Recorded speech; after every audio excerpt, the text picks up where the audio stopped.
আজকে একটা ছোট্ট খবর দেখছি যে প্রথম আলোতে ইসলামী আন্দোলনেও আসছে ছাত্রী উইং।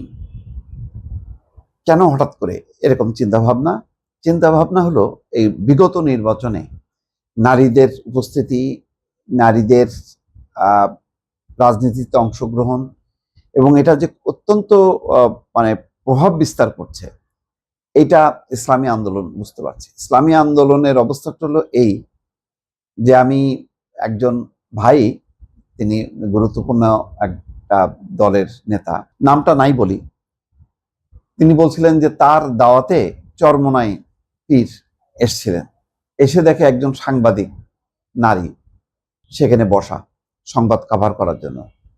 এখন ঢুকেই সে ব্রেক, যে না, সেই এই সবে অংশ নেবে না, কারণ কোনো নারী থাকতে পারবে না।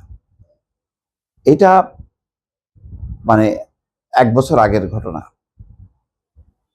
এবং বাস্তবতা তাই। তাদের কোনো মিটিংয়ে, মিছিলে কখনো কোনো নারীকে দেখা যায় না। কিন্তু জামাত ইসলাম কিন্তু অনেক আধুনিক, সেখানে তারা নারীদের পার্টিসিপেশন তো কেমন ছিল এটা তো বোঝাই গেছে। যে এমন অবস্থা ছিল, বাড়িতে বাড়িতে যে পরিমাণ মানে জামাতের শিবিরের নারী কর্মীরা গেছে এবং তাদেরকে ইসলামী দাওয়াত দিয়ে যেভাবে ধর্মীয়ভাবে উদ্বুদ্ধ করার চেষ্টা করছে, এটা যদিও পদ্ধতিটা খুবই খারাপ, কারণ গোঁড়ামি সঞ্চার করা মানে ধর্মকে বিক্রি করে ভোট নেয়া, রাজনীতি করা, এটা আমি একজন গণতান্ত্রিক শক্তির একজন সদস্য হিসেবে এটা আমার পছন্দ না। কিন্তু এটা বাস্তবতা। তারা ভোটের জন্য, রাজনীতির জন্য সহজ পথটা বেছে নেয়। তো জামাতে ইসলাম যেহেতু এই কাজে আগায় গেছে, এখন ইসলামী আন্দোলন বাংলাদেশ চরমোনাইয়ের, তো তারা চিন্তা করছে যে তারা পিছিয়ে থাকবে কেন। এটা তো খুবই কার্যকরী। আর এটা বাস্তবতা যে বাংলাদেশের নারীদেরকে উপেক্ষা করে এগোনো একেবারেই অসম্ভব। শুধু বাংলাদেশ কেন, বাংলাদেশ, ভারত, বিশ্বে কোথাও। কারণ তুলনামূলকভাবে পরিসংখ্যানই বলে যে নারীরা অনেক মেধাবী, অনেক সাংগঠনিকভাবে তারা দক্ষ, এবং তাদের শিক্ষা দীক্ষার কারণে ঘরের সন্তানরাও ভালোভাবে মানুষ হয়।